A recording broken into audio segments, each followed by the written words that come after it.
passera aussi par de minuscules êtres vivants que nous dédaignons trop souvent. Le ver de terre, par exemple, est sûrement l'un de nos meilleurs alliés. En tout cas, les agriculteurs qui ont décidé de lui faire confiance ne le regrettent pas. Enquête d'Hélène Grégoire et Gilles Parot. Ce sont les infatigables ouvriers de cet agriculteur.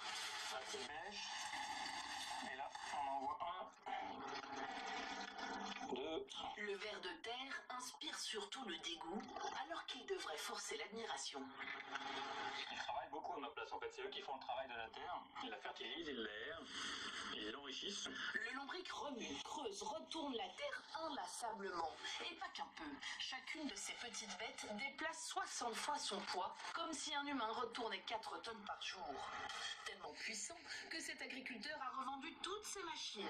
Son dernier tracteur ne sert plus qu'à semer, car il ne laboure plus depuis 4 ans. Alors naturellement, les vers de terre sont revenus. C'est économiquement la solution pour faire des gains de production, faire des gains économiques et pour mieux vivre de mon sol à l'heure actuelle, tout à fait, puisque je fais des économies grâce au ver de terre. Avec le RAID, il a réduit les engrais de 30% et sa consommation d'herbicides et de carburant de 70%. Et ses champs de blé, d'orge ou de tournesol produisent autant. Et voilà comment. Leur galerie favorise l'écoulement de l'eau et la croissance des racines. Mais surtout, leurs corps sont d'incroyables usines de fabrication de sucre et autres aliments pour les plantes. Ce chercheur étudie leur performance insoupçonnée depuis 33 ans. Celui-là, il est aussi capable, par sa musculature autour de la tête, là, essayer de perforer le sol qui est très compact. Pas de dents des 2 pattes, mais un énorme appétit pour les végétaux.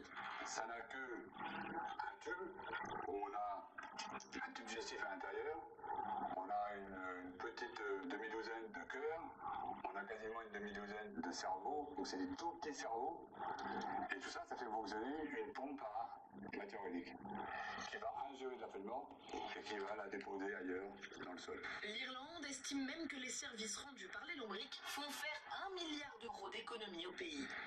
Ce viticulteur a lui décidé d'en faire un élevage dans cet immense bac. Le fruit de leur digestion, une terre unique. Elle est très riche dans tas d'éléments qui vont booster le système immunitaire des plantes, qui vont équilibrer l'alimentation des plantes et qui vont leur permettre de résister mieux aux maladies, à la sécheresse. C'est ce qu'il appelle son caviar pour nourrir ses jeunes pieds de vigne. Comme ça, on augmente par 2 pratiquement les taux de reprise.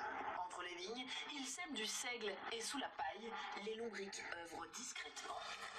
On essaye d'insuffler de la vie dans ces sols pour permettre à la vigne de survivre tout en tirant le meilleur du terroir. Cet invertébré vieux de 300 millions d'années a survécu à tout, même aux dinosaures. Mais peut-être pas à l'homme et ses activités agricoles. Il y a aujourd'hui beaucoup plus de vers de terre au bois de Vincennes à Paris que dans les plaines céréalières de nos campagnes.